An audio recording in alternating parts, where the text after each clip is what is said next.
Hey, how are you guys? Dominic here. I'm with Craig. He was nice enough to bring us down to Cape May to check out the facility, so we're just going to go over a piece of equipment. So thanks for having me on the channel. And so here we have an air handler. So we have this rolling assembly that we use for training technicians, and evaporator coils here, our blower motors here. And so what we're doing is we're going to be measuring static pressure. And when we measure static pressure, it's telling us a story of the airflow. So for instance, right here, we have a digital water column manometer. This is a 2-port digital manometer. This is the SDMN6 from Fieldpiece.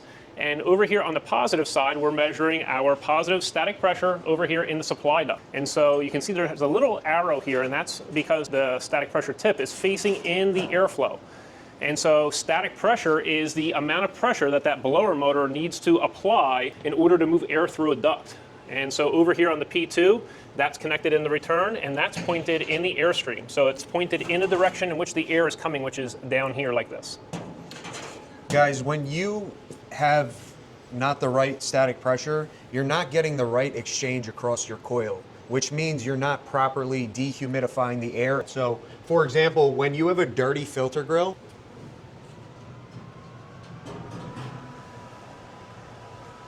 the static pressure is going up, okay? Which means no air exchange across your evaporator coil.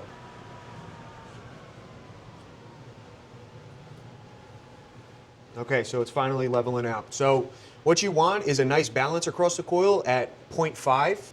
All different manufacturers have different numbers. Some are 0.8, some are 0.5. It all depends. You got to look in the book and see what the manufacturer calls for. So it's very important to keep your filters clean. So in an air handler, if you have an air handler rated for 0.5 inches of water column for the static pressure, what that means is it's the return plus the supply. So it's not one minus the other. And so in this instance right now, we have 0.07 as a static pressure in the return duct.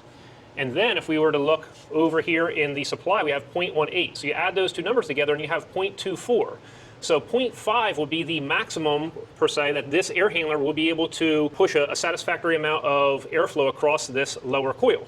And so what you're going to do is you're going to look in the blower performance data for the air handler, and in this case, you can take 0.25 inches of water column and look at what the blower motor CFM is at that static pressure. But the other thing to realize is that if this coil is dirty or if that blower wheel is dirty, it's not going to give you the exact true CFM even when you're using the manufacturer's charts. That chart is specifically for setting the CFM on a system right when you get it new out of the box. And so, like you said, if you have a dirty filter return air grill up here, it's going to increase the static pressure here, or maybe you have an obstruction or blockage in the duct.